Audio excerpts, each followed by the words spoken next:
Our friend Dave McConey, whose podcast, The Brains and Gains podcast. Yeah, he puts out some wonderful stuff. We have a lot of crossover with our audience. It was a hard subject, and he did it all by himself. So we kind of, I guess, just want to pick up that conversation here, expand on it a little bit from our perspectives. And first of all, he did a tremendous job. That was hard. I'm like, how are you going to do a video like that with the camera right in your face for however long it was? It went quite the distance, and it was well done. But of course, like, we want to, he got exactly what he wanted. Now we're interested. We want to talk about this, and we've all, I guess, in one way or another, genetics has impacted us, our athletes. And again, it's just something to be aware of, like, whether you're competing or not, just something to be aware of the impact that genetics do have on outcomes. So, gentlemen, I guess we'll start off with, like, when did you guys first, like, realize that, oh, genetics is, like, a real thing, and it's not just about, like, you know, pulling yourself up by the bootstraps and getting to work? Like, when did it become obvious to you guys that, oh, there is a little something to that? I think my first, I guess, kind of run-in with genetics when it pertains to bodybuilding and weightlifting was my brother. So my brother and I used to work out together in our parents' garage, and put on the Rocky soundtrack and have ripped out pages from muscle magazines and mirrors. And actually, funny story about that garage is there were 2x4s like stacked on the ceiling, and my brother wrote in chalk one more rep, so that as we were benching, we would see the cue to get one more rep. Anyway, my brother is not built like me, or I should say, I'm not built like my brother. My brother. So if anyone has seen any posts that I've put out, I'm not the biggest person in the room. More narrow shoulders, I guess a smaller human. I'll never compete above a top lightweight, most likely. But my brother, on the other hand, he could not work out for 3 years and then walk too close to a dumbbell, and his shoulders just expand out and he can't fit through a door. He's taller than me, wider than me. And I mean, there are some things that I have that are more aesthetically pleasing than him, but just the fact that we're different and we train the same way for most of our youth together, we both turned out very differently. So I think that was the first time I realized, like, hey, we're doing the same things here, eating the same dinners that mom is making, but we just look different. And I think that was probably from a young age my first exposure to that, but it didn't sink in. It didn't sink in at that point until hindsight, because I still went down the path of Mr. Olympias and trying to find the tactics that they use to make their shoulders look like that, or make their calves look like that, or make their waist look like that. So I was exposed to it, but I didn't really appreciate it at that point until kind of looking back in hindsight. Same. I mean, you guys are related, so I think, like, that's, I mean, it's obviously not like identical twins, but nevertheless, it kind of goes to show you, even within brothers, there's going to be enough discrepancy. Training together as well, doing the exact same stuff, and you guys grew very differently. Yeah, and I think also kind of once you buy like a green Subaru, all you do is see green Subarus out on the street. Once you gain an appreciation for these genetic differences, that's all you see. It's just so apparent, but it was also so hidden before, if that makes any sense. Like, it was something that I've been some way, shape, or form consuming fitness knowledge since I was a teenager, and never saw any of these like blatant like genetic differences until you realize it and get exposed to it, and then that's all you see, and you can't not see it. So I think that is one of the things that comes with growth, in this game. It's interesting for me that you kind of talk about hindsight, Nick, because when I think of genetics, like I can kind of see things a lot clearer now because I'm older and I've been doing it for such a long time. But when I was a kid starting out, like I didn't think of genetics, like the differences between, hey, this guy can grow at a faster rate than someone else, or the muscle bellies are fuller on this guy versus the other guy, and so on and so on. So when I started, I wasn't exposed to any of that. I really didn't know anything about it. I just knew like I want to lift weights. I have Lee Haney's picture on my wall, and I want to get big. Like I didn't think like, hey, I'm gonna look like Lee Haney, but I just want to. It was like more of an inspiration. Like I'm looking at his physique, a couple of others in magazines. Like, okay, I just want to get bigger. I want to put some size on, and I want to get stronger. I would say I was probably lifting more for the performance aspect when I was in my early years, because I wanted to hit a 300-pound bench press in high school. And the muscles was kind of like the byproduct of that training. So I really wasn't really focused on genetics. I wasn't probably exposed to it until I started competing and diving more into the Flex magazines and kind of getting more into tune with like the IFBB competitions. Seeing like, Arnold and, Frank Zane, like seeing the contrasts in their physiques. Genetically, it's like, okay, Arnold's just a much bigger man.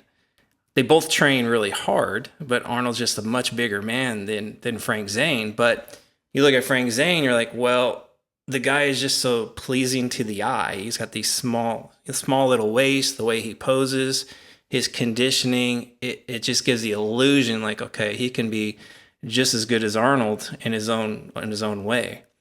So I kind of realized like at that point, like, okay, there's contrasting physiques here, and obviously they both work hard at what they're doing. And so my thought for me personally was never like I got caught up in like, hey, I want to like gain muscle as fast as that guy, or I want to try to have a small waist like that guy. So I was never really trying to compare myself like perfectly to someone else. I knew I had to kind of stay in my own lane in a sense. And that's kind of what I did. And even the competitions I did early on, like I would lose to bigger bodybuilders, but I would also lose to smaller ones too, because of conditioning or presentation or what have you. So I knew like, okay, I need to just make sure that every facet of my game, I'm trying to optimize it as best as I can. So from a size perspective, from trying to make my physique as balanced as possible, trying to work on the conditioning, the posing, like just trying to put everything together and put the best package that I can. So I think the advantage for me growing up in the pre-internet day was that like I wasn't like always looking to my left and looking to my right, comparing myself to other people, not just their physiques, but their rate of progress. And I think with genetics, sometimes a lot of people, even with some of my athletes, is that instead of looking at their own selves as their own canvas and making their canvas better over time, they're looking at someone else's canvas going, I want to paint a better picture than that person. And sometimes it's just not a fair comparison. Like you're doing yourself a disservice because of that. I'm sure you guys can expand a little bit, but that's kind of like how I kind of started out, was just like I wasn't exposed to that genetic conversation. See, I was ignorant for a while, and I thought that, remember the summer I started lifting, the group of guys that I started with, like they just vanished like a month in.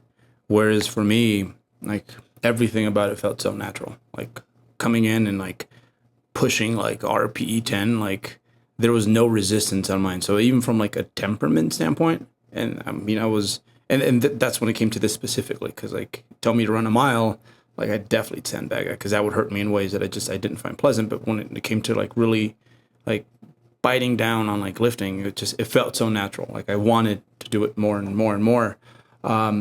And I think that in itself is like a genetic thing. Like to me, like when my muscles burn in the way endurance does for you, like I completely back off. Like it feels bad to me. Like I don't want to go there. But with this, it was the exact opposite. So I ran through those training partners, And part of me was just very frustrated because I'm like, see, if you guys would have just stuck it through with me for like the first month, because remember after the first month, I already looked like a different person. Like I remember coming back after summer school and everyone's like, holy, like what happened? And I'm like, see, it's like, I started lifting with these guys, but they didn't want to keep up with me. And that's why, they look the way they do now.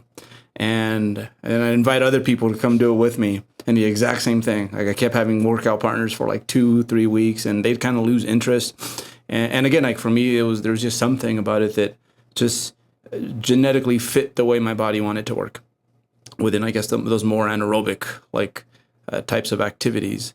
And then obviously I was getting a pretty favorable response. So it's like I want to do more and more.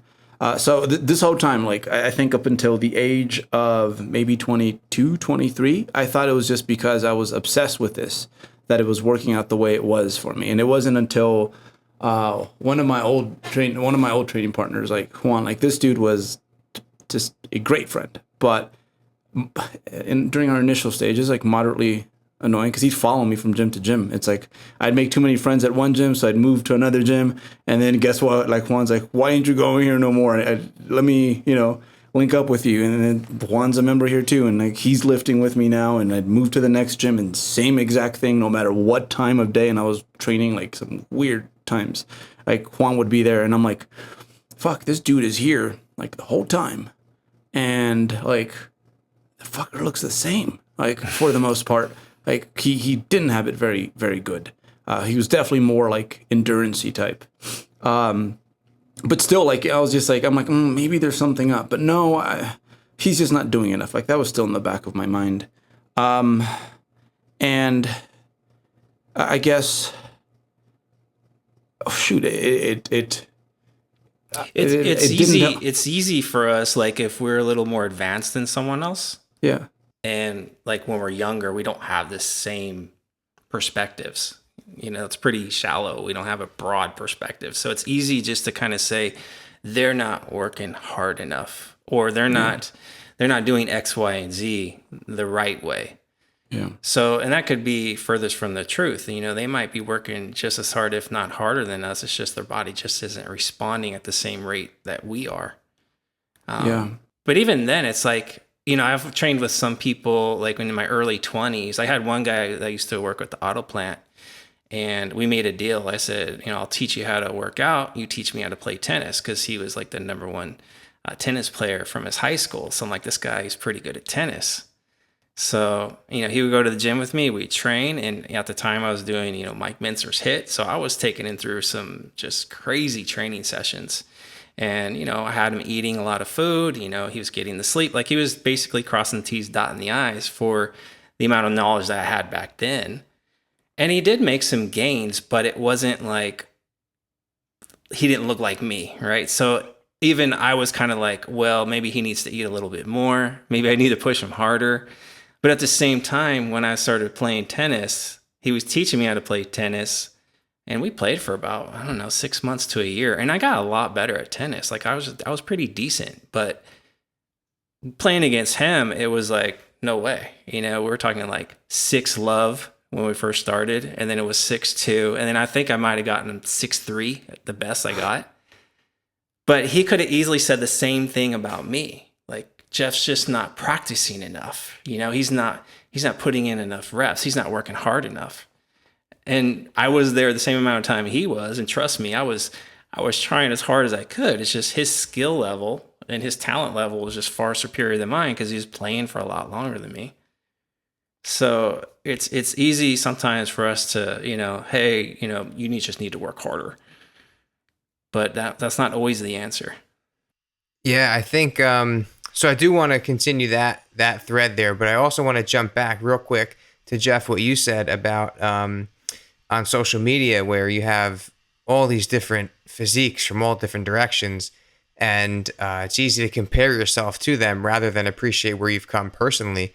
And that's something that you keep instilling in me, Jeff, as we work together, is Nick, like there have been drastic changes in you from the last time that you stepped on stage, physically, mentally, the way you're approaching this.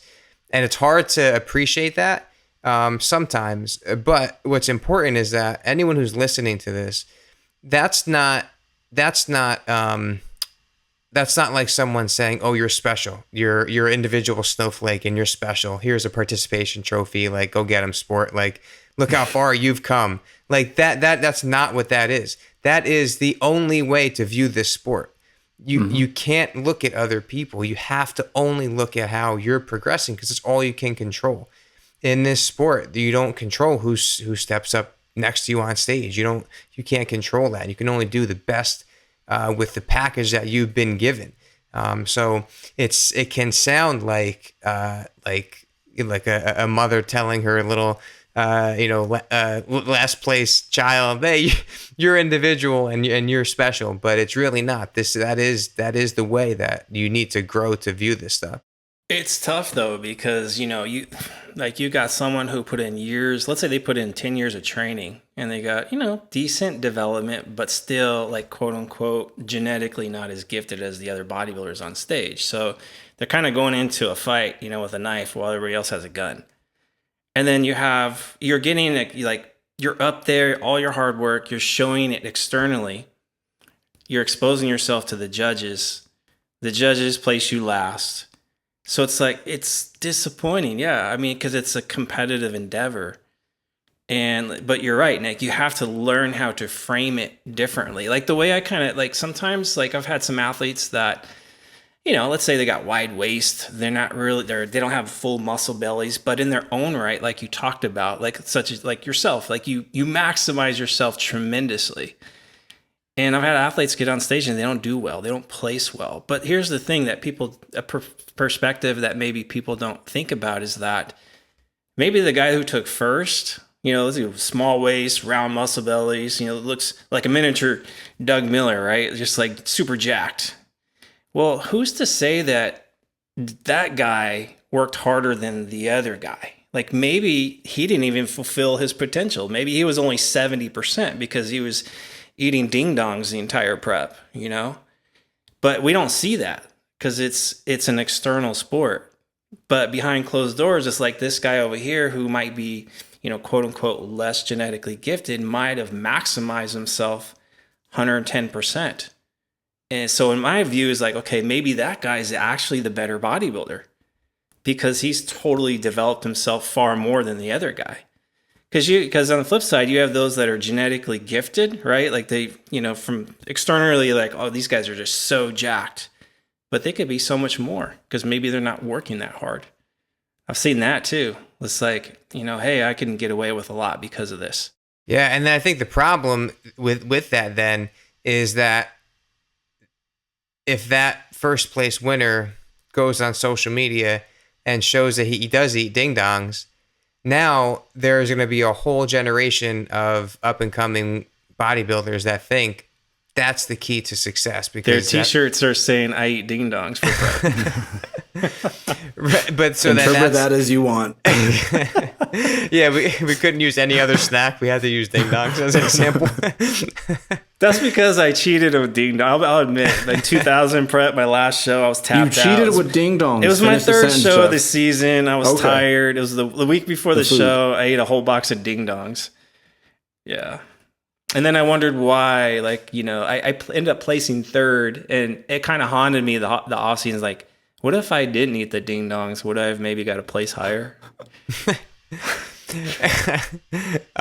So yeah, I think that's another trap that we could fall in is we look at these genetic elite, and we look at their tactics and their strategies, but sometimes they get the results despite what they're doing. And while I do think there may be some value in looking at the competition, like I don't want to make it seem like you just go through prep with blinders and you're like, oh, I'm the best I could be. I don't care what anyone else looks like. I think you should maybe use other people as like, maybe like a true north. Like you could kind of see like where you are on the spectrum. Like, am I average? Am I above average? Am I below average? So you kind of have to have a little bit of that just so you're not like blissfully ignorant going into this. But I do think the journey, of yourself should be the focus. And the other thing that I thought of as Alberto, as you were talking about your gym friends, is I think about this often. And so we're talking about genetics from a physical aspect right now, but I never had to motivate myself to do this. From the time I hit puberty until now, it has been like brushing my teeth. It hasn't been difficult for me to train or to eat a certain way or to strive to be involved in weightlifting or bodybuilding somehow. I truly think that is something genetic, whether it's an addictive personality. Maybe if I was a different kid growing up, if I was exposed to poker before I was exposed to Rocky, maybe my that addictive, obsessive, maybe that would have been put on gambling. Or if I was from a family where alcohol was used a lot, maybe I would turn to alcohol. So I think about that often. And, those guys in the gym at 5 a.m. every single morning, they're like mid 70 year old, rain, snow, sleet, hail. They are waiting at the door for the 18-year-old kid to come and open the door. But they look the same for the past 10 years, right? So they have the genetic component of that drive, that addiction, that passion, but they may not have the genetics for the physical. And so I think it does go both ways. And I think those elite of the elite of the elite probably have some combination of a high level of both of those things. Yeah, I can see like even with myself, like I would say like, yeah, physically, like if I was to rate my genetics, like if I rated it as a 14-year-old when I first started, at the time I couldn't do it. But now in hindsight, I look back at the picture and go, it's not like I was a big kid. I was an athletic kid, but I had long, skinny arms. It wasn't like I was jacked. But I don't think like, what I don't like about, let's say, comparison pictures, like when you see someone who's starting 12, 13 years old, they show a picture, and then 4 years later, they're showing a picture saying, here's my progress. And they're like, there's this, like for me, for example, a jacked 17-year-old, like, who knows if I didn't start lifting weights, how big would I have gotten from 14 to 17, just growing normally. So I don't think it's fair to kind of look at someone who's hasn't even touched a weight yet and they're really in their early teens or something like that, or even mid-teens. Like you can't really gauge your genetics at that point. That's the way I kind of see it. And it wasn't until like I got older, I'm like, okay, this is basically where I'm at genetically. And I would say I'm definitely above average, because obviously I'm pretty muscle bound, as a natural lifter.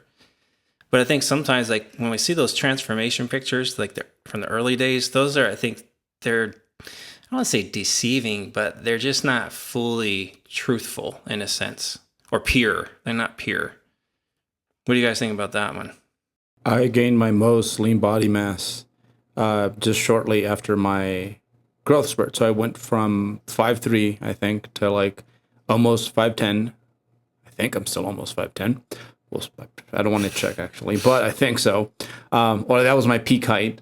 I went from, like I remember I had to overfeed myself to make it into the unlimited weight division in track, which was 115. And this was at the end of the day. So I was about this height and I was about like 110, like probably in the morning, I'd estimate. I remember people thought there was something wrong with me. They're like, "Do you eat?" And I'm like yeah, like I eat. I feel fine. I swear. I didn't see. I was just used to seeing myself like that way. So with Ethan, like I'm like, Jeff, like the boy's fine. Like he's just lean, because I remember the exact same thing. I was just see through. And then after I stopped growing, 8th grade year, I went from 9th grade year. I went from that body weight to somewhere like in the 145 pound range in less than a year.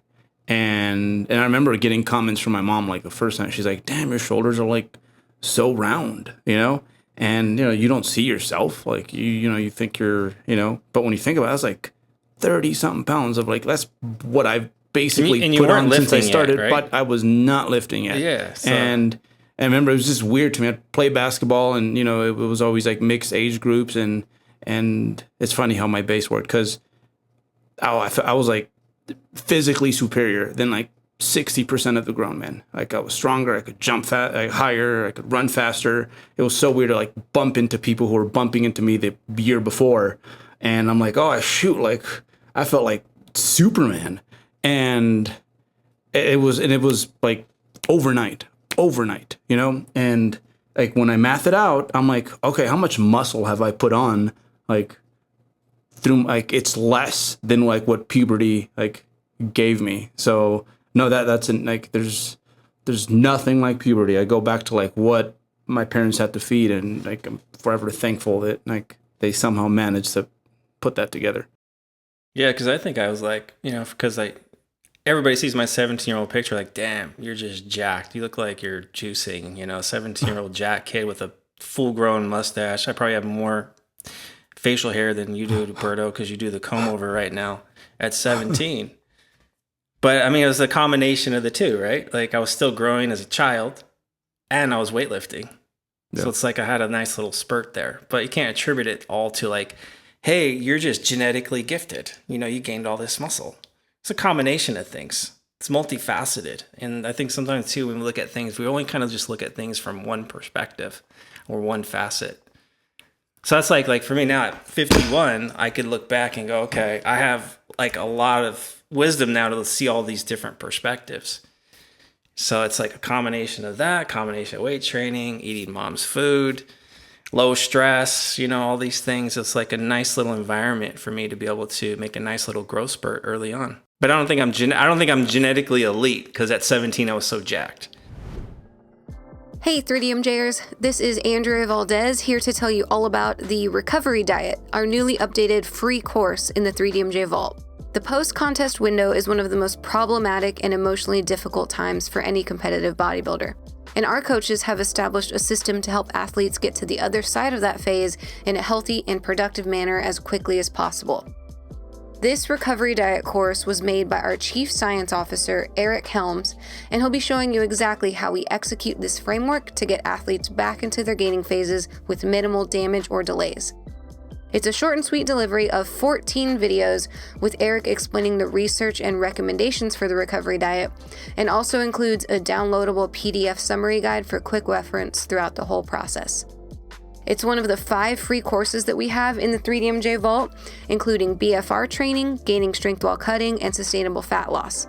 And if you want access to all 16 of our video courses, you can become a VIP member to get access to every single one of them for just $12.99 per month or $69.99 per year.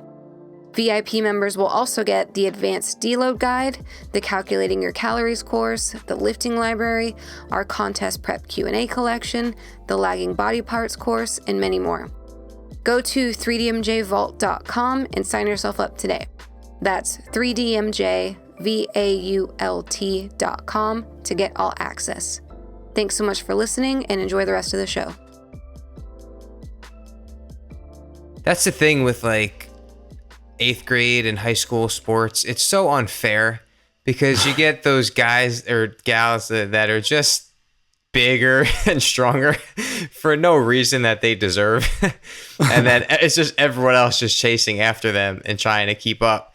And I often wonder like how much that boosts their confidence or like some kind of hormonal response that maybe facilitates that. Like they're just the man because they're the touchdown scorer, they're the quarterback, they're the wide receiver, they're everything on the team. And then baseball season comes and they're like bat number 3, like they're the pitcher. It's just like every season that comes around. Every sport, they're the star. Yeah. This individual is here. And I think that could probably help, but also maybe hurt them. Because then if they get too much of that reward, then maybe it's just expected. And then when it doesn't happen, it gets more depressing than enjoyable. Versus the underdog who's not that person, but just fights and fights and fights and fights. I don't know. I could see it going both ways. I could see that the genetic elite kind of getting a confidence boost and then getting more of a confidence boost and getting more and more and more. And then that just becomes who they are. and they use that to fuel them, or it could, I guess it could hurt them if they get too used to that. And therein lies the problem, Nick, though, because those are the guys that are so confident, like they crush it at everything. They do really well in bodybuilding, and because everything they've done up until this point has worked, it's like, let me crack my knuckles and dispense some information to these kids, and boom, there you have it. Yeah.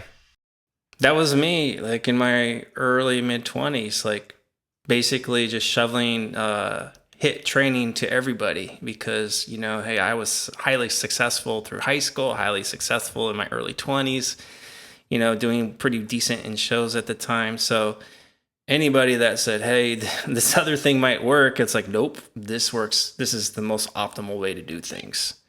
And I really, like in hindsight, had no business actually trying to educate or inform people at the time. And so it wouldn't matter if someone's genetically gifted or they're not. It's like, this is how you should do things regardless. So and I don't get how these people could be so clueless, though. We've seen it online, like interactions with people who are like the best of the best, and someone just compliments them on a whole list of things, and somewhere along the way, like they throw in genetics in there. You know, it's like, and they lose their shit over it. They're like, no, it's like, you know, genetics didn't tell me to like wake up at 5 a.m. and do my cardio. Then, as Nick said, maybe it might have, right? We don't know, right? It's complicated is the answer, right? But like they for some reason it's like they don't have that empathy to understand that, like, yeah, like your genetics on the couch would have like done nothing. Like we all understand that. Because it's the ego. Because if you're doing well and people are kind of saying, "Hey, you're awesome, you're awesome, you're awesome," and then because it's almost like you're challenging their work ethic when you do that. Yeah, they get defensive. So it's almost like you're attacking the ego. So they get defensive with it. So it's like, no, but it seems like such a simple concept, though. Because it's like I get irritated still when someone tells me it's just what they do is they compare themselves to me, and then they'll say it's because of your genetics. And it's frustrating because it's like, maybe that's part of it, but I also have been training for 35, 36 years, and I do things pretty well, and I balance things out of the gym. Like I have all these nuances that I've acquired over the years. That's the reason where I am today is because of all the multifaceted things that I've done over the years. So when someone just says it's because of your genetics, sometimes it comes from a place of like trying to make themselves feel better because they feel like they're less than. So I get that a lot too. So there's a lot of different perspectives from both sides of the fence. Yeah, it's complicated, but Mm-hmm. I just think if you've been around the sport long enough, it's like you've seen it, you know, to the point where it's like, you know, this guy, yeah, it's work plus genetics, because every time he goes up against that other genetic freak, like the one who does more things right is the one who wins, right? It's baffling to me the fact that there is, I mean, you understand that genetics have played a role in your success. It's not the whole thing, but they've played a role. Right. But there's some guys that like legit, they're like, oh shoot, I won't say names, but so this one competitor a few years back like posted a picture of himself, like his before lifting, and he was doing whatever sport he was doing, and I kid you not, there was not he wasn't just lean, he looked like he didn't have a body fat cell on him. Like there's a difference in that look, and it's just that skinny boy look that like we all know that it's like if this kid lifts weights, like that muscle is like very sensitive. Like we all seen it. It's like you can just tell. It's like if you just do that to a pec, it's gonna like start to grow. You know, like that's what he looked like. And I'm like, are you serious? How do you not see that? Like the majority of the people who did that sport with you, where there was probably no lifting involved, looked absolutely nothing like you. So I just it pisses me off that certain guys just can't even like give away a small fraction of that, or at least take that into consideration that it was just it was that. But again, like your genetics, Jeff, like had you done nothing, like remotely physically active like your whole life, like you'd be I would still have the athletic look I had as a kid, because I played sports and I had an athletic build. Yeah. Little dad gut, but you look pretty well put together. Yeah. Yeah. And I try, I mean, don't get me wrong. I try to be empathetic to people when they kind of come at me like that. I'm like, I try to basically explain to them everything I just told you guys. Like, okay, yeah, that's part of the pie, but here's the other slices that happened along the way as well. So, yeah. And I think too, it's like you get attacked and people say it's just your genetics. So, and then the wrong thing I see people do is they get really defensive. And instead of like engaging with the person with empathy and actually having a back and forth conversation to try to educate someone, because obviously if someone's just kind of saying it's just genetics, bro, like obviously they don't know the whole story. The other reasons why they're successful, like there's a lot there. You know, a lot of it too is like people, like even for me mentally, like I would say that probably you know me well, Alberto. What holds me back sometimes is like on the dieting side of things, it's hard for me to adhere 100% of the time. Like I have like some faults here and there, and it kind of holds me back from that ultra elite level conditioning.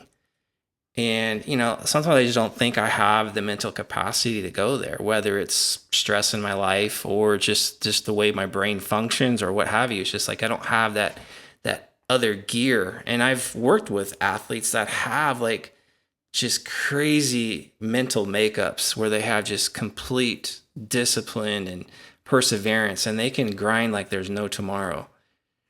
So, you know, sometimes I think like it's kind of like the physical, right? Like some people are just stronger, bigger than others. And I think same thing mentally. It's like some people can just go to those types of places more than others. I'm going to throw myself under the bus for a second, because I think part of it with you is psychological, and there's a whole lot of unraveling to do in that area. But like for me, getting lean, like it's almost like I think about, because I ran the 400 in high school, and it was terrible, but I was decent and I was terrible. And I remember even thinking to myself at the time, because it was, to me, it's like, ugh, yeah.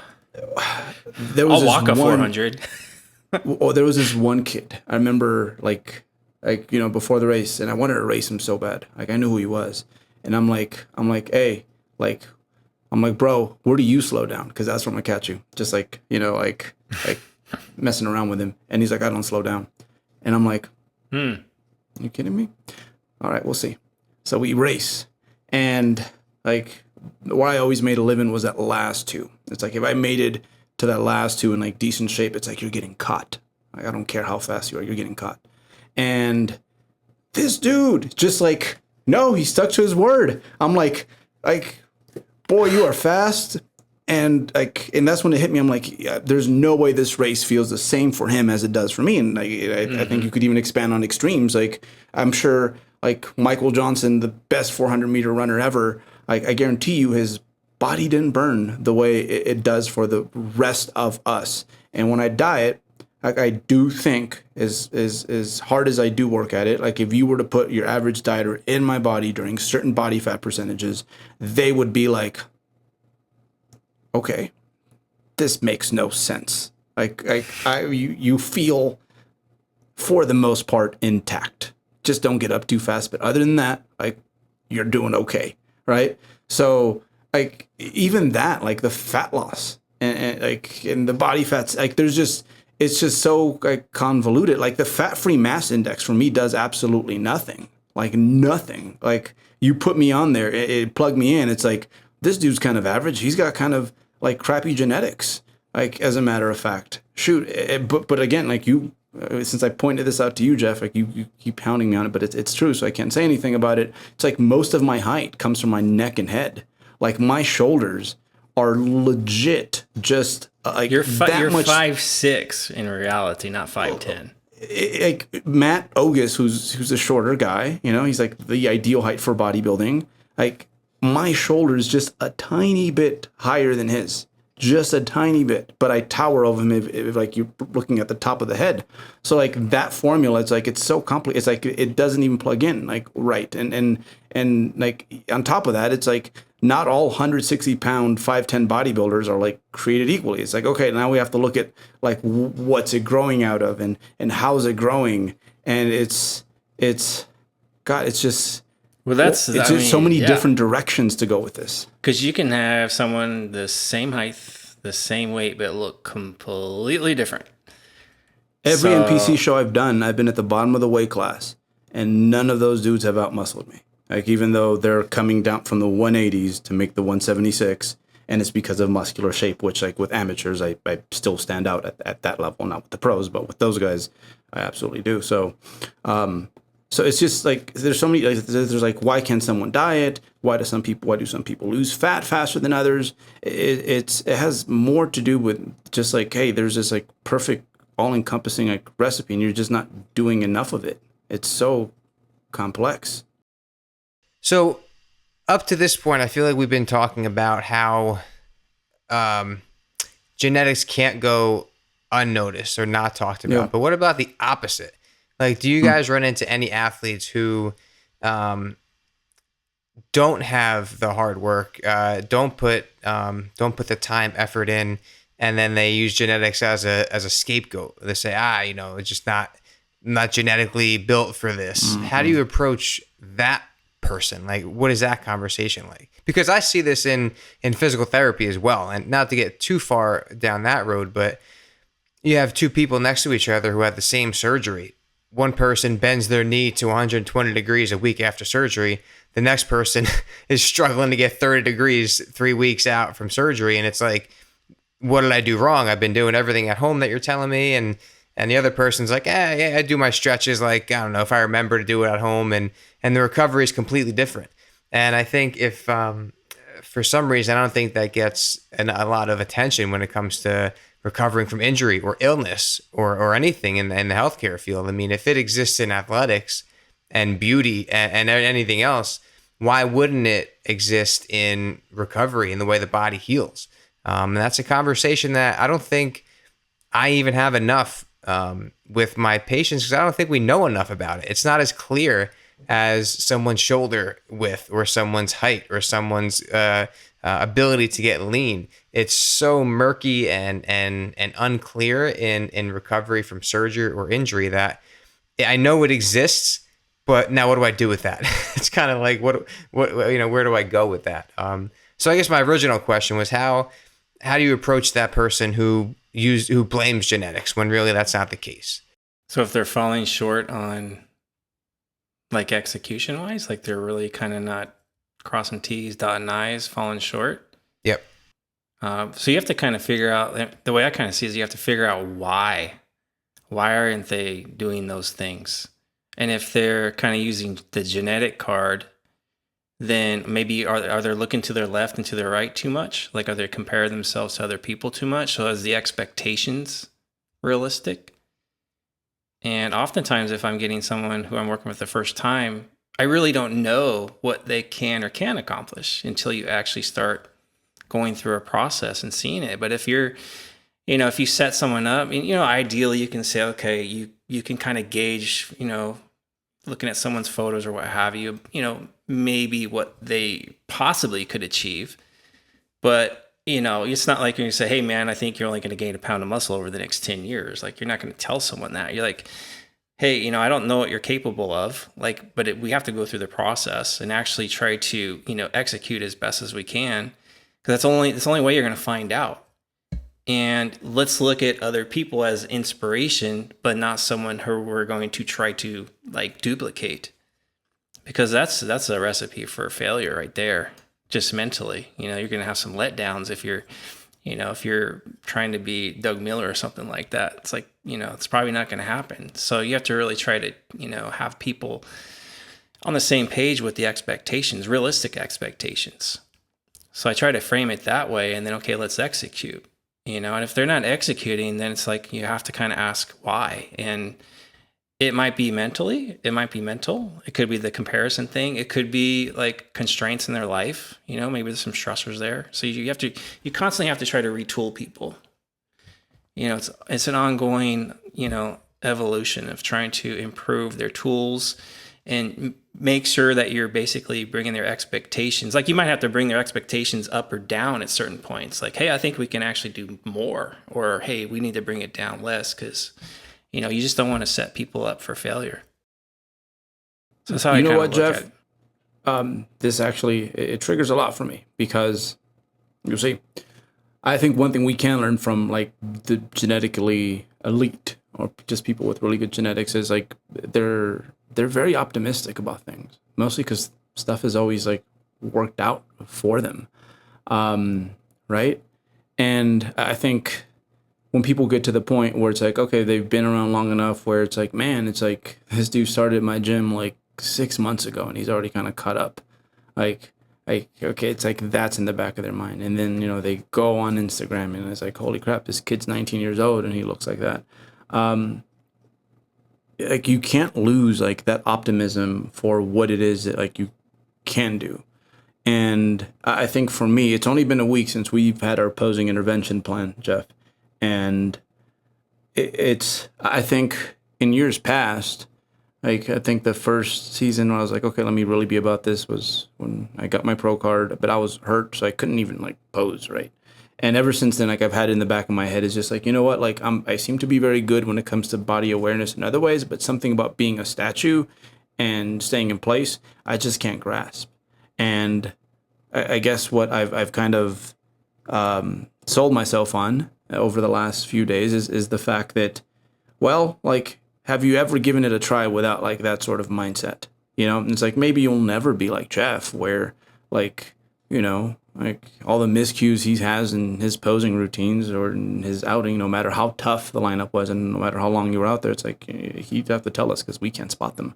Like maybe I'll never be there, but I can certainly improve and I can be much better than I was. So that's something I've been doing with myself because I'm like, fuck, like I work with a lot of people and I send them out on these missions to do some stuff that's quite challenging for them, like for a number of different reasons. And that's the one thing we always have. And that's the one thing I really always try to attach with every reply. It's like, okay, this is why I believe in you and this is why you should believe in you. And again, it's like not everyone's destined to be a world champion, but whatever it is that you do want to do when it comes to your own personal set of goals, it's like be optimistic about them. Because I mean, outside of just athletes, the most optimistic people just seem to sort things out more efficiently, not just with sports, but like in life, just a little better. And a lot of the people who are overly infatuated with genetics, like just from like my experience, they tend to be quite pessimistic people more often than not.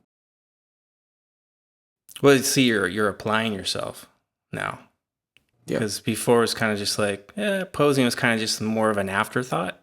Yep. Because I don't think you didn't have passion for it, I don't think. And you can correct me if I'm wrong. You just didn't have like like your training, like there's probably more passion towards your training than there is posing. Mm-hmm. So it's kind of like an afterthought. It's kind of like me, like my house, right? Like this house, I'm like, oh crap, there's just so much work to get it to look good. I needed to replace the floors. I needed to paint. And, I'm not a person who lays floors. So I'm like, okay, I don't know how to do that stuff. But I'm like, well, I can pay someone to do it, but I don't have the finances to do that. So if I want this done, I'm going to have to just get in there and get my hands dirty and learn as I go. So actually the first step is applying yourself. Yeah. So yeah, the first few boards I laid down, like I probably wasted about 20% of the product because I kept making mistakes. But eventually it's like, cool, I think I'm only wasting about 5% of the product now. And it actually like, okay, the boards look a little straighter. Paint looks pretty good. So my house looks pretty damn good now. But it was just a process of actually applying yourself and practicing and getting better at it. And so people who, have the mentality of like, well, I don't think I'm ever going to have a good physique or I'm never going to build the physique. Mentally, you just have to apply yourself first and foremost. And whether you make your board super straight or they're a little bit crooked, it's better than not trying to lay them at all. Because otherwise you're going to have cracked cement for a floor. And it's cold in the house when it's like that. Nick, have you seen that with like your people, like the more optimistic folks? Like even if they're pretty jacked up, it's like they tend to come back and they're doing better than you think, or better than a lot of people would be in their shoes. For sure. That is, I mean, I would say one of the most important things when starting any kind of recovery from injury or pain is the way that you frame it. I mean, you can look at your knee pain and and not notice all of the improvements that are happening over the course of a month because you're still having pain. But now you're having pain with double the amount of stairs. With you're walking 3 times as much. You're now squatting. Back into the gym, squatting. We're able to move off of the leg press with modified range of motion and tempo work on the leg press. Now we're doing barbell squats, but you have a little bit of pain still. So that the one person can say, "Gosh, like I can't even squat, 135. My knee hurts. Like this is awful." But the other person's like, "Man, I just progressed from this modified leg press. I'm actually free squatting in the squat rack again. This is awesome. I can't wait to see what happens in the next couple weeks." There's a joke. There's a bunch of it's at a barber shop, and all the guys in the barber shop are bragging about how many times they make love to their wives, and and there's this old guy in the corner. He's laughing and they turn to him and they say, "What are you laughing at? What's so funny over there?" And he says, "So what's your number? What's your number?" He's like, about once per year. So they're like, "Once per year? What are you so happy about?" And he goes, "Tonight's the night, boys." But it's all about framing, right? Like, but back to the recovery from injury, 100%. And that also that's my job too. That's my job to plant that seed. It's my job to make the people feel comfortable, have them have confidence in me.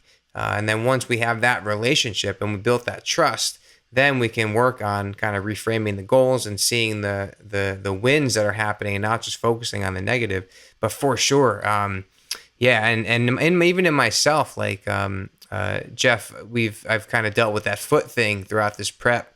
And the last Instagram live that I did, I kind of went in more detail on it, but it's hard. It's very hard to stay positive when you are dealing with some kind of pain or injury, especially when you have goals that you're trying to hit.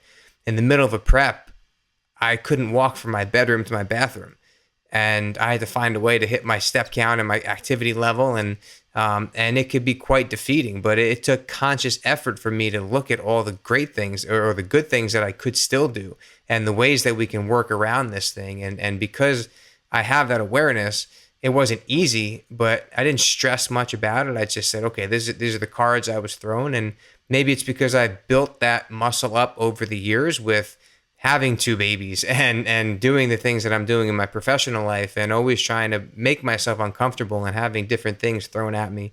And maybe just a history of athletics too. Athletics kind of builds that gear, I think, in people. But it did take effort for me to kind of like stop. Let's just figure out how we're going to do this and move forward and get this thing feeling better. And that's just what we did. But even I'm not immune to that whole conversation that we're talking about. I try to put myself into people's shoes who feel like they're challenged. Because, we're talking about bodybuilding. We're talking about like developing your physique. So you guys probably agree, like the main goal or main priority for people in this field is to put muscle on. Like that's what we're talking about. And I think everybody has a ceiling. Like even for like, I know people can like what I'm about to say, people are like, come on, Jeff, you're a pro, you compete at worlds and all that. You're like on a high level. But even for me, it's like my ceiling is like pretty much, I'm pretty tapped out or pretty close to it. And from a competitive standpoint, I've gone to worlds and I've gotten 4th. Then I went back to Worlds and got 6th. So I actually went down. So it's almost like, how do I get that energy and that focus to try to come back and do it again? And you guys know what it takes to get on stage and to get like super lean like that. It's a lot of energy. It's a lot of sacrifice, not just with us, but with people around us to potentially like get a worse placing. So I know what it feels like for someone who might be challenged from a muscle standpoint. Like I'm scrapping for 1 pound of muscle here. I've been training for 5 years and I've only put on 1 pound of muscle.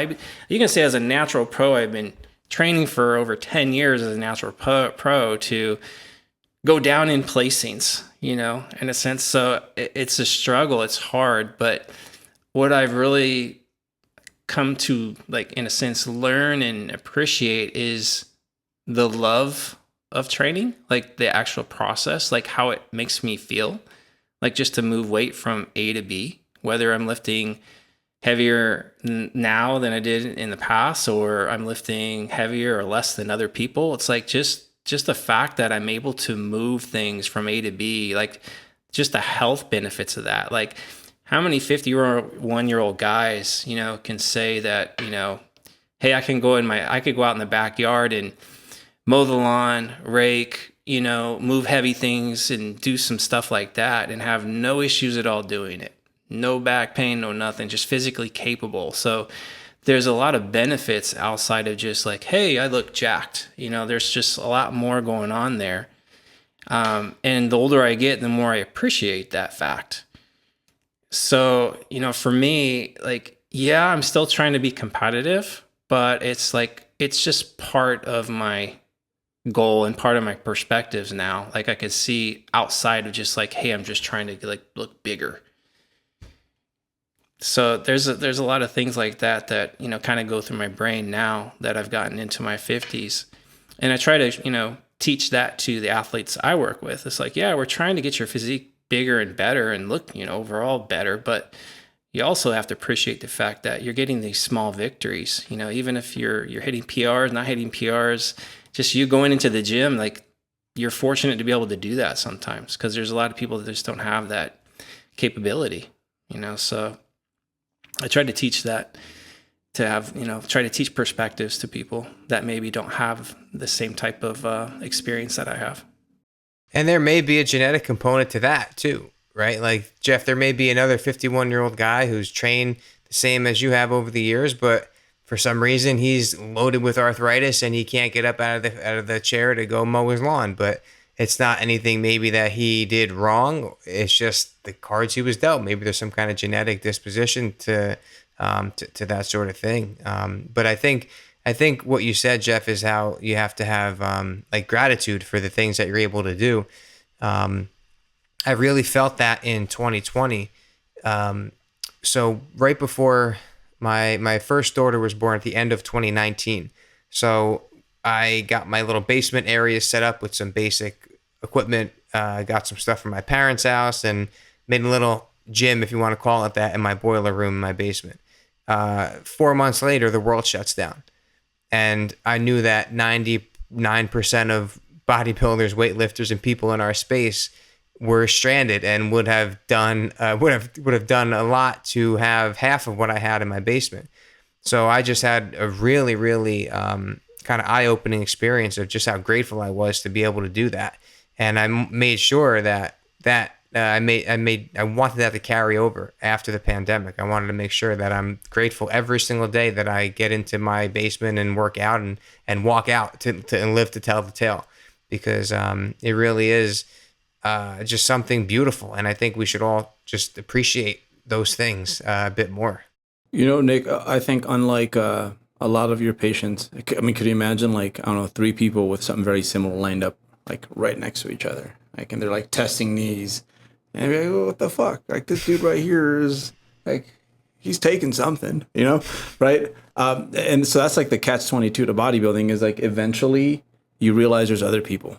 And I think, like, man, like I can so see, I don't know, some kid that's stoked that because now when he is lifting at the gym, like, he can see his bicep vein. It might be only at the top, right? And like he's at the mall, you know, a few days later, and he sees some dude just like, he sees freaking Jeff just rolling around with like bicep veins everywhere. And he's like, like, that's not fair. He's not even pumped, you know? He's not even flexing. So the whole comparison thing, like it robs you from a lot of your joys, and it keeps you like from being focused on like what's on your own work desk. And I think one thing I'd like to encourage people to do is, like, we all went through that dreamer phase at some point where even if we knew that, hey, I don't know, Ronnie Coleman existed, like we're like, oh, we're gonna be like Ronnie at some point. We just got to do our thing, right? Like, and like some people just, when it comes to that bubble being popped, like they just respond very, very harshly. And I know that for me, like one thing I have to do is almost like placebo myself into being like that 16-year-old kid again that like, just walked into this world of wonders for the first time.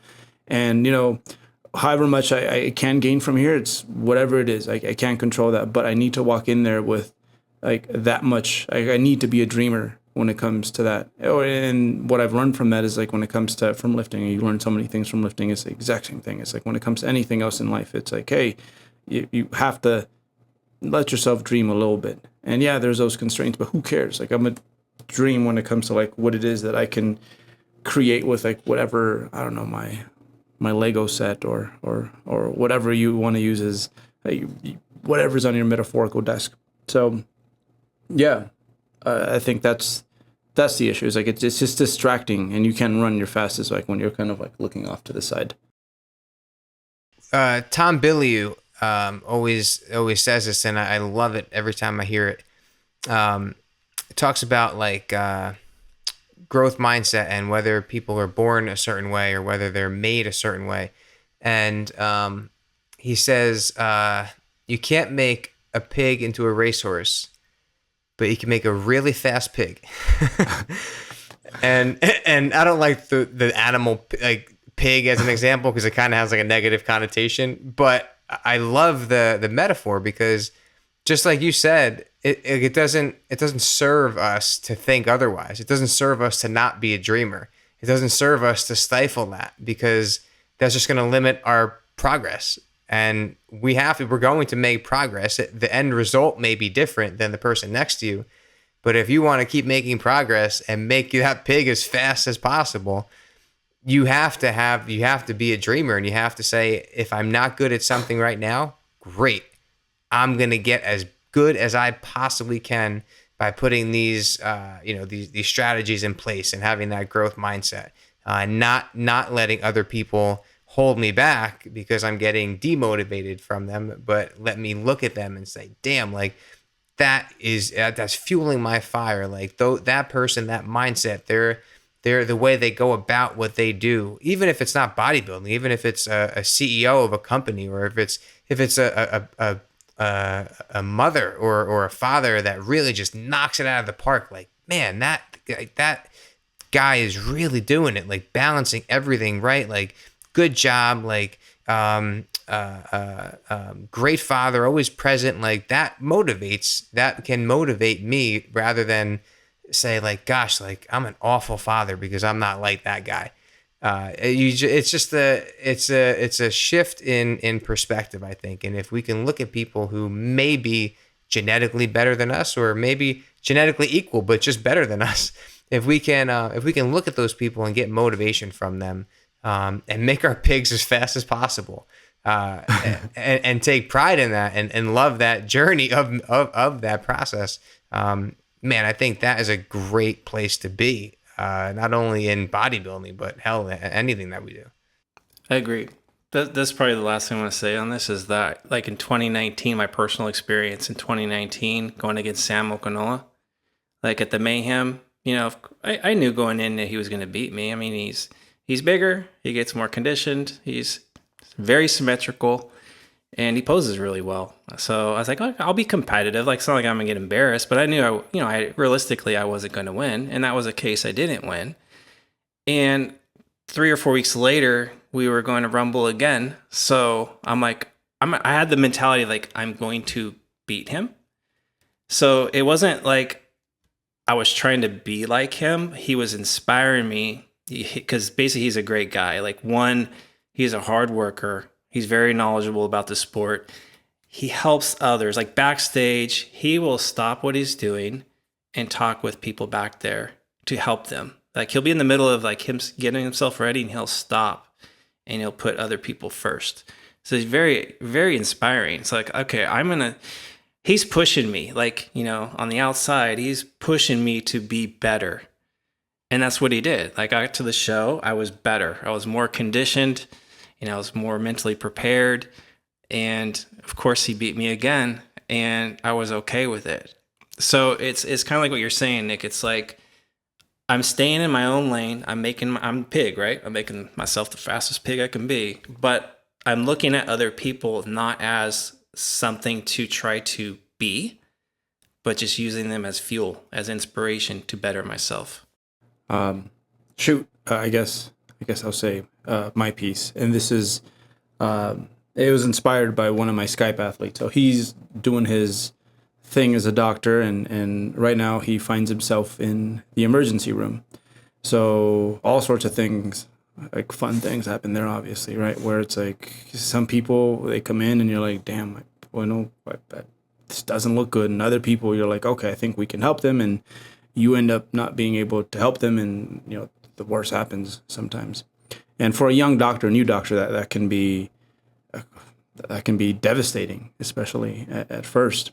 And he told me something that like really that was told to him by one of the veteran doctors, that I was like, oh, okay, like that's how you break it down, like moment per moment, when it comes to I know you resonate with this, Jeff, all the little tasks that you do in order to just become excellent at what you do.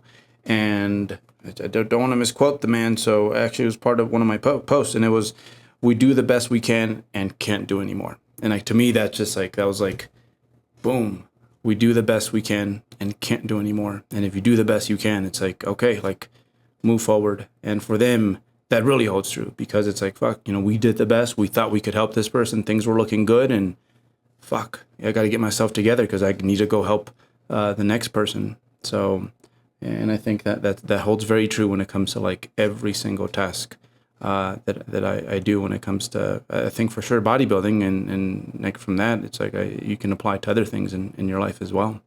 That was well said. Anything else you guys want to add? No, I got to go do the best I can with finishing up that new Game of Thrones spinoff. So, all right, sounds good. You enjoy. Thanks for I being will. on, guys. Hey. Yeah, good chat, guys. What's going on, 3DMJers? Eric Helms here. Thanks for listening to our podcast. I just want to take a second to tell you about MASS, Monthly Applications in Strength Sport. This is a monthly research review that I put out with Greg Nuckols, Dr. Mike Zerdos, and Dr. Eric Trexler.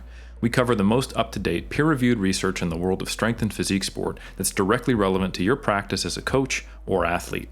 We provide our reviews in written format, but also, since you enjoy our podcast, audio roundtable reviews where we discuss the research in depth. Finally, we also do video concept reviews where we cover a broader topic in video format for your learning. For fitness professionals, you can take quizzes on MASS content and earn continuing education credits in most of the biggest certifying bodies in the fitness industry. If you want to sign up and get a subscription, head over to 3dmusclejourney.com and click on the Products tab. Thank you for your time, and thank you for listening.